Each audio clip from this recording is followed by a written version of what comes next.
n'y a pas de paix sans le Saint-Esprit. Il n'y a pas de joie sans le Saint-Esprit. Il n'y a pas d'amour sans le Saint-Esprit.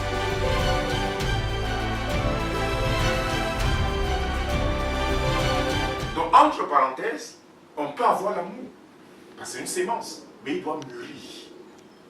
Il doit être mature afin d'être consommé.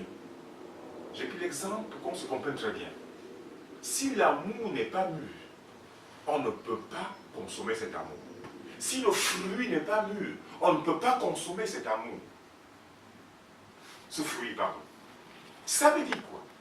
Ça veut dire que nous avons reçu, pour de vrai, l'Esprit de Dieu en nous. Mais laissons l'Esprit de Dieu en nous nous dépouiller de ce qui est adamique, de ce qui est naturel, de ce qui est humain. Si on revient dans l'évangile de Paul, dans le livre de Romains, il dit, pour ceux qui sont affectionnés à la chair, ils trouvent la mort. Mais pour ceux qui s'affectionnent à l'esprit, ils trouvent la vie. Ça veut dire encore qu'on a le devoir de nous soumettre seulement à l'Esprit de Dieu. Parce que c'est l'Esprit de Dieu qui rendra parfait toute imperfection en nous. Parce que Dieu ne consomme rien et rien et rien de l'homme naturel.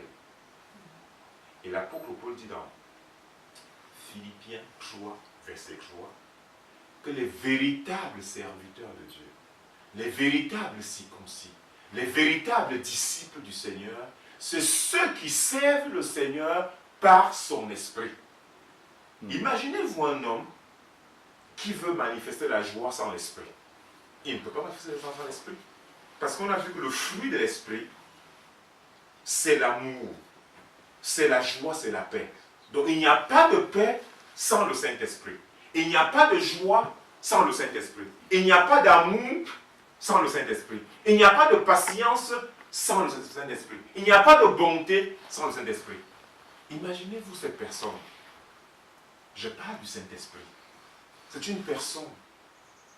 Et si nous sommes pour de vrai, sans cette personne-là, nous ne pouvons rien apporter aux autres.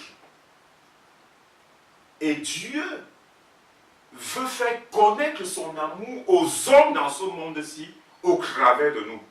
Mais si nous n'avons pas son esprit en nous, comment ces hommes vont connaître l'amour de Dieu? C'est l'Esprit de Dieu qui me rend patient pour venir vers Evelyne, si jamais Evelyne a un problème. Pour venir soutenir Evelyne. C'est l'Esprit de Dieu. Mais si je ne me soumets pas à cet esprit, comment puis-je t'aider? Impossible. Et si Evelyne a quelqu'un qui doit connaître Jésus, si Evelyne n'a pas l'Esprit de Dieu en elle, pour être patient dans les rendez-vous qu'il donne, les faux rendez-vous qu'il donne, comment il sera sauvé?